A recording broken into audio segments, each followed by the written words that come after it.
Did you ever play roller coaster tycoon games like Planet Coaster, Roller Coaster Tycoon 1, 2 and 3, and then get a little bit bored and then just start wreaking havoc across your park, throwing rides out into the guests, drowning people, and effectively just trying to do stuff that's bad, and then been surprised by some of your park guests' interest in some of these terrible rides you've created? What if I told you that that could actually be going on in the real world theme park industry? I'm going to give you a few examples of where I've seen this in the industry that I don't think enough people are talking about. And I'm going to let you make your own conclusion. Is this provocative marketing genius, or is this a terrible attempt at being down with the kids? Come with me as we have a look.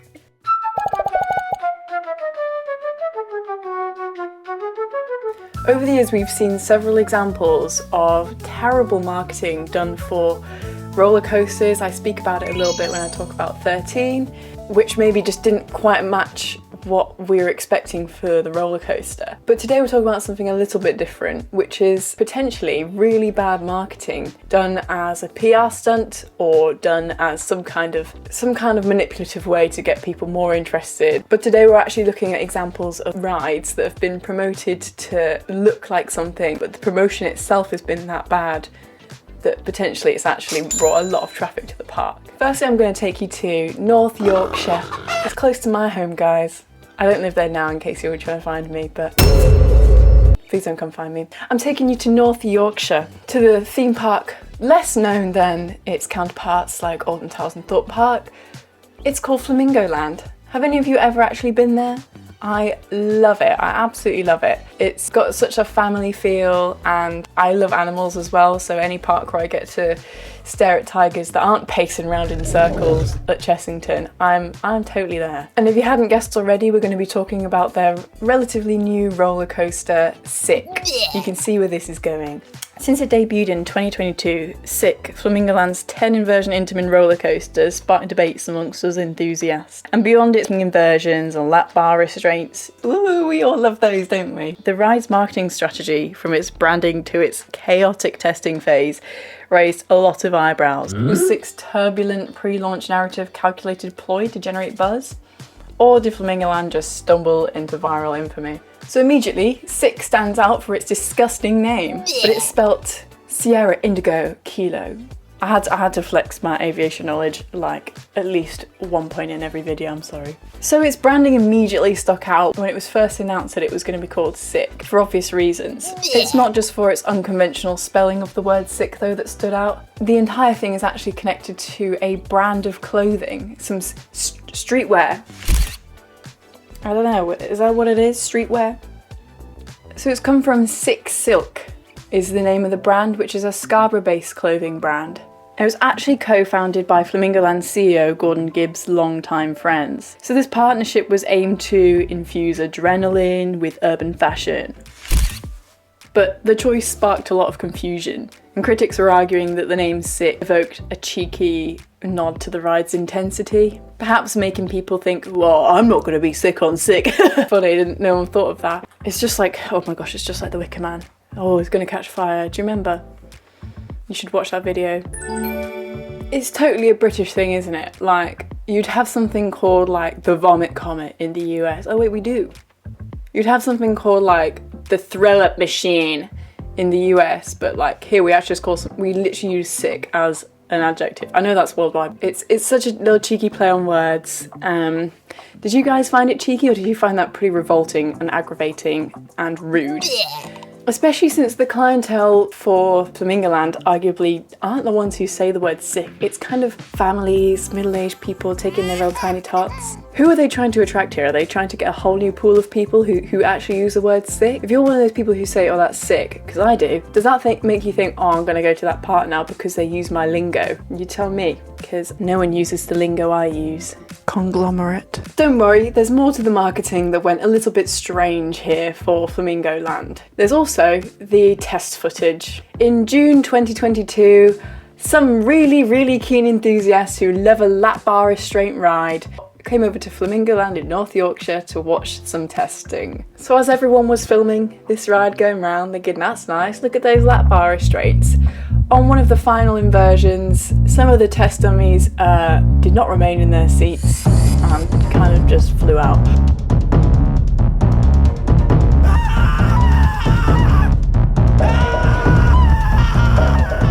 When I saw this video, I thought it was absolutely hilarious. Oh my gosh, I just love it when stuff like this happens.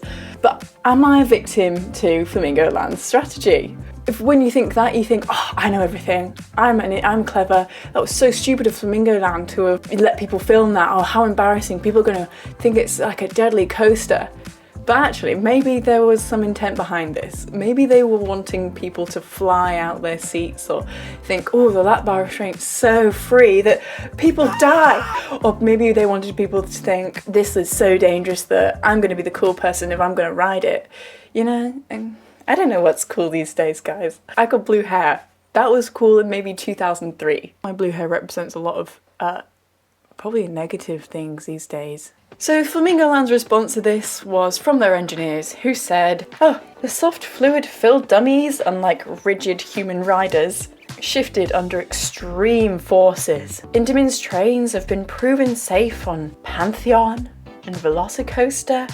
But this spectacle did generate a lot of discussion. It definitely got me interested in the ride when I wasn't particularly interested before. Outside of this stunt and the weird name, there wasn't anything that made this extremely unique apart from the lap bar restraints. We've seen Intamin make several coasters, but like there's nothing really unique about this coaster that was dragging people in. I mean, don't even get me started on the theming. There is no theming. At least with Mumbo Jumbo at Flamingo Land, there's like, oh, this is a witch doctor or something. Is that even offensive to call it Mumbo Jumbo now? Because that is some people's faiths. I don't know. I mean, they've got, you know, the beautiful waterfall. Oh, that's closed now. I'm trying to think of some well-themed rides. The dinosaur section I do really like. I do like a dinosaur section at a theme park, and I'm going to do a video about that soon, if you care. But yeah, this just had no theming. So I wasn't interested until this incident happened. And Flamingo Land either downplayed or over-explained the incident. Instead, the park just let the enthusiasts dissect the physics of this happening. Ooh, will it happen to me? Oh, it can't because they test so much, you know? Are they gonna have to rebuild the track? Which then spread onto the general public thinking, oh, that's so dangerous. In fact, the ride's danger kind of became its selling point in that people wanted to experience that danger themselves, like a skydive. Any other enthusiast just thought he might get a thrill out of a skydive. Probably the most peace I'd felt as a unbeliever when I was skydiving. So the testing mishap, while supposedly unintentional, aligned perfectly with Sick's sort of edgy branding. A coaster so intense that it could actually eject people. So there were some debates that when the name Sick was brought out, I hate that I have to say this, when the name Sick sort of was announced, that it was actually just sort of a placeholder name, and then Flamingo Land kind of doubled down and said, no, we're keeping this because it's sparking curiosity. And these aren't real quotes, this is just my interpretation of watching things happen. So I will take my hat off to Flamingo Land for having some pretty brave choices in terms of their ride selections. When it opened, it was like the world's steepest drop on Mumbo Jumbo. Kumali, one of only 3 Vekoma SLCs. Ew, I'm like cringing at myself saying this. Ugh, nerd. They've got, you know, some pretty...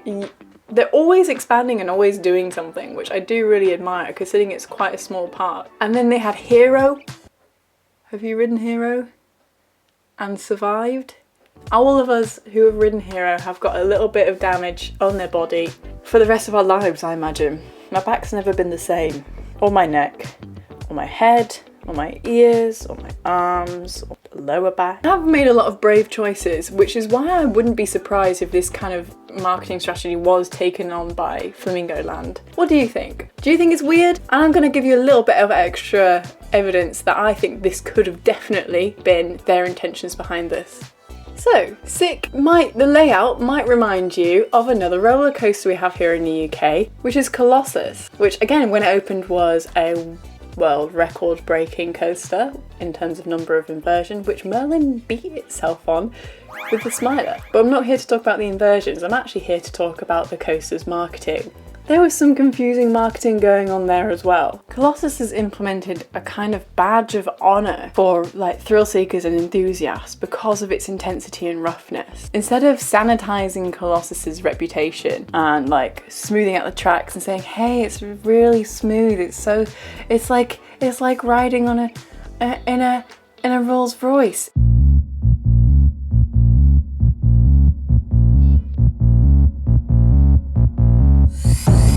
It's so smooth, it's so nice. They've actually just decided to not sanitize it. They've gone head first, what's left of our heads, into embracing the roughness of the coaster. I think it's a good idea to flip things that might be bad and use them to your marketing advantage, but I would say that's been actually far less successful for Colossus than it has been for Sick.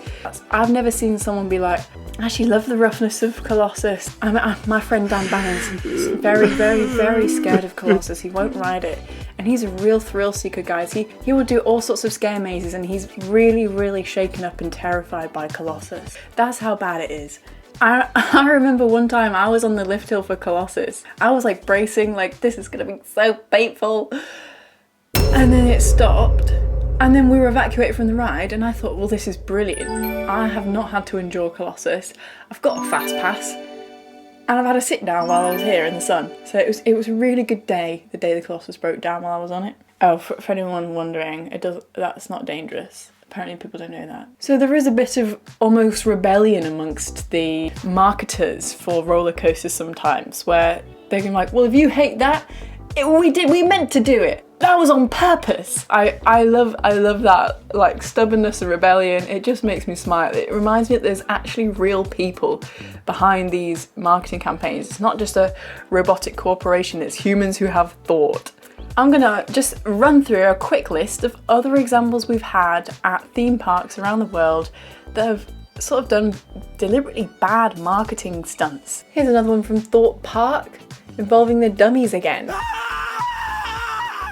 So Swarm at Thorpe Park has a famous head chopper section, and part of the 2012 advertising campaign for Swarm, the Swarm, they suggested it underwent some urgent redesign.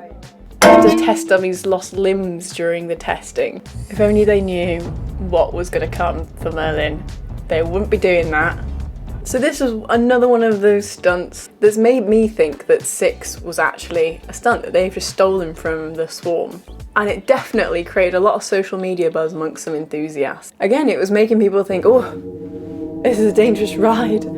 If the dummies are gonna die, then so will I. And then they try to sort of suppress it and not talk about it, Thorpe Park, which is a really good example of the Streisand effect, which means the quieter people are about things that people want to know about, the more interest it actually generates.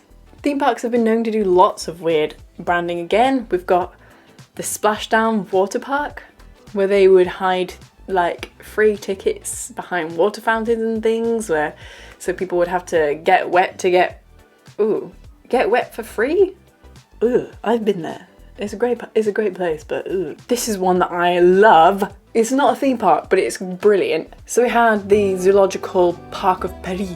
I'm terrified of Paris, but I might have gone there for this. They created like huge oversized animal crates around Paris during its opening, sort of to imply that some of the animals had escaped, which is just brilliant. I just think that's such a great idea. Again, it's kind of like the way that I would play Roller Coaster Tycoon 3. So taking us back to actual theme parks, Flamingo Land, North Yorkshire with Sick. Why did they do this kind of promotion? Why did they do this branding? Would you ride Sick based on the information here? And have you? What did you think of it? Did you enjoy it? For me, as an enthusiast that is just sort of there for the ride experience and the theming, I'd love a lap bar restraint. Roller coasters don't scare me, I don't get that anymore. Like, they don't scare me, but I just enjoy the feeling of being free, so lap bar restraints are good, unless it's Hyperion. But I'm a little bit offended by the Sick branding. It's too much of an obvious brand sponsorship to me. I didn't even mind Fanta on Oblivion, but this is too far. I think it just takes away from what rides are actually meant to be. Like, call it Sick, but make it like maybe warping or, you know, different theming elements, and then just have the Sick branding in the gift shop. It didn't have to be the only thing that they had.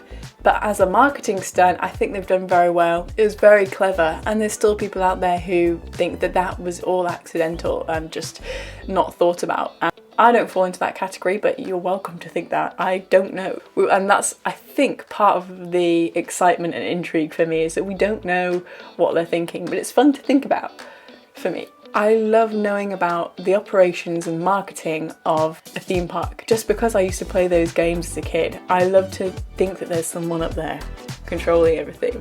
And they are. Bianca. And some of them are real characters. Have you ever seen Mandy Thompson from Blackpool Pleasure Beach? Yeah. These are real people, guys. These are real people with intentions to make money and intentions to grab your interest. So why not? Why could it not have been a stunt? Let me know what you think. And if you've enjoyed the video, please thumbs it up and thank you.